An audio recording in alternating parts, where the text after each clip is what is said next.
So there you go. That's a breaking news from the US. Olwethu Makhanya has absconded from training, has not returned, and he is pushing for a move either to Scotland or to Belgium or any other. He served them well, though. It would be very unfair and it would be distasteful. Yeah, and that's what the story says here. It says that Olwethu and his camp feel as though Philadelphia Union are retracting on their the promise they made that should there be a valid offer that comes for you, we will let you go. But the club say, yes, offers are valid, but they don't meet our valuation of the player.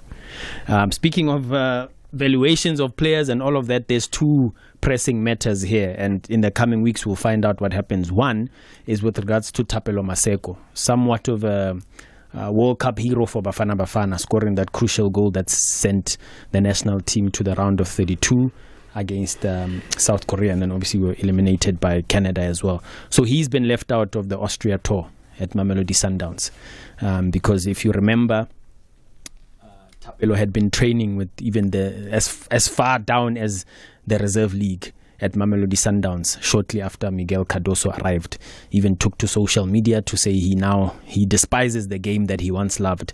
But 7 months ago, he got a big break. He went to Cyprus to play for Limassol, where he played almost every game, scoring some incredible goals, earning his place back in the national team. And lo and behold, Hugo Broos taking him to the World Cup, where I could easily say he was one of our best players. You know, he didn't play at all against Mexico, if I remember. 100%. But he came on, he played against Czech Republic, made a huge impact, South Korea, and of course Canada as well on the game that we got eliminated. But Sundowns have essentially allowed him to engage, him and his camp, to engage potential offers, be it on a loan or permanent basis. So he didn't travel with the team for pre-season in Austria. He's at home training on his own, but hoping before the start of the 2026-27 season, he can get an opportunity to sign for another club.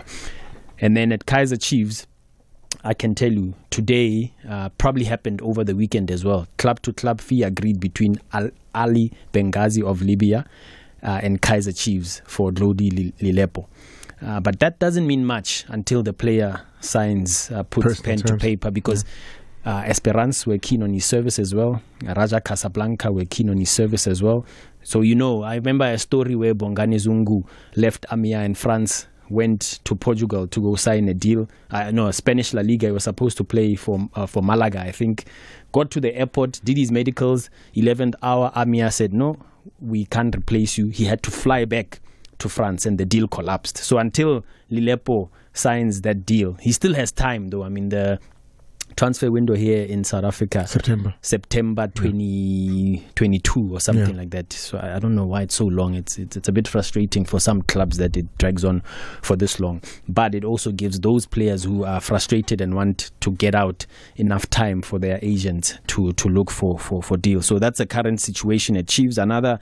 No changes with regards to Langelihle Phili. I know a lot of Kaizer Chiefs fans were hoping by now the deal would be wrapped up, but it's not happening. There's been players that have been proposed. Ashley Dupree is one of them. Another player proposed as an addition on top of a bit of cash as well for Langelihle. But at the moment, the deal has not...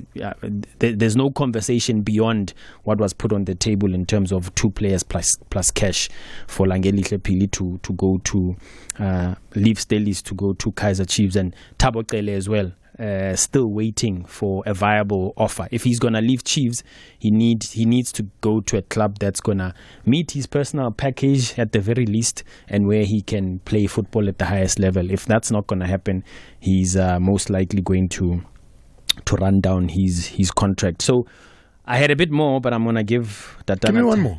Okay, I can give you one more. Maybe let's go to Pyramids. Okay. We know that Rulani Mukwena has been hired there by the club, replacing the Serbian coach who was so successful. I thought that guy was so successful in the time that he was with Pyramids. He's brought several members of his technical staff, Badela, Coach Wendell Robinson as well. But the priority target now is to find a lethal striker. Fiston Mayela leaves on a free transfer.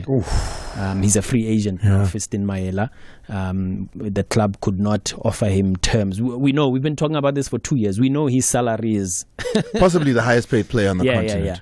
You know, his salary is ridiculous. Yeah. You know, and Pyramid said if we're gonna renew, we can't match. We can't match that that package. He's 32. Yeah, you know, regardless of you just coming back from the World Cup with DRC. So that's a priority for Coach Rhulani Mokwena now. He loses a lethal striker. This guy has got a proven record for Pyramids in helping them win the Champions League. Something like $200,000 a month. Yeah, he's on crazy money. And Pyramids were saying, no, for that money we could probably get in two strikers that are much younger. The players that moved from Morocco and moved to Libya, right? Yeah. Including Loch. He moved first before Coach Rhulani. But there is a feeling, and I don't know if you know anything about this, that obviously there was an orchestration to say, no, vaya que la Ucrera. Yeah. What do you know about that? You mean Fiston? No, I mean Loch and... what's the other players? The players that moved. Oh, yeah, Aziz Ki. And Aziz Ki. Yeah, I mean, look, Coach Rhulani Mokwena was instrumental in, not Lodge we know, because he got him from Pirates to Sundowns and then to Wydad Athletic Club, and then obviously they were reunited in Libya. Aziz Ki, a lot of people thought Wydad Athletic Club did that deal on their own. There's a picture of Coach Rhulani Mokwena with Aziz Ki. So then what I'm saying to you is, he's then instrumental in moving them to where he's going, right? Yeah. He now leaves them there. He leaves them there, yeah. A couple of months after arriving where you said, let's go. I know. He now leaves them there. Yeah. Does he move with them? What is the thinking and the talking around that? So I think because of the age, Aziz Ki maybe. Lodge, 33, 34, he's on a huge package in Libya, by the way. I don't think Pyramids, after not renewing Fiston Mayela, will sign a 34-year-old and pay him close to what Fiston Mayela was. Aziz is 30.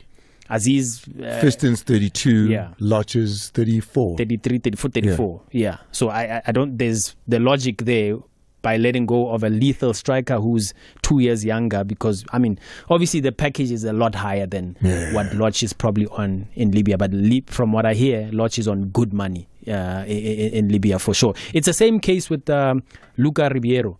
Luca was going to Libya to join Coach Rhulani Mokwena. He had agreed personal terms, but the Libyan club Tripoli were a little bit scared with that looming Sundowns case. If you remember on SABC Sport on the 9th of July, I still remember the date, we ran a story that Esperance had entered the race. I know my good friend Lorenz Kola reported yesterday that Luca has penned a 3-year deal with Esperance. But people must remember that Sundowns case is still lingering there. You know? I'm not going to say anything because I don't want to say I told you so. Yeah, it's still there. You know, that's part of the reason. Lodge is reported on 1.2 million a month, I think it is. Yeah. 1.2 million rands a month. Yeah, but Fiston is on a lot more. Yeah, no, Fiston is on 200,000 a month, which goes up to, what is it? I mean, his total package was 41 million per annum, I think. Yeah, that's crazy, man. Fiston Mayele. 41 million per annum. I mean, how Pyramids agreed to those numbers. Where did they get him from again? Tanzania, right? Yeah. Yeah, I mean, there was daylight robbery that. I mean, he's a good striker, but there was daylight robbery. 41 million package. It's worth some money, Chief. That's crazy. But I mean, he is a lethal striker. They did. Yeah, he's on 3.4 million rands a month. They did get the Champions League, which is the holy grail they wanted. They did win the Egyptian Premier League. They won a couple of other continental competitions as well. So he paid it back.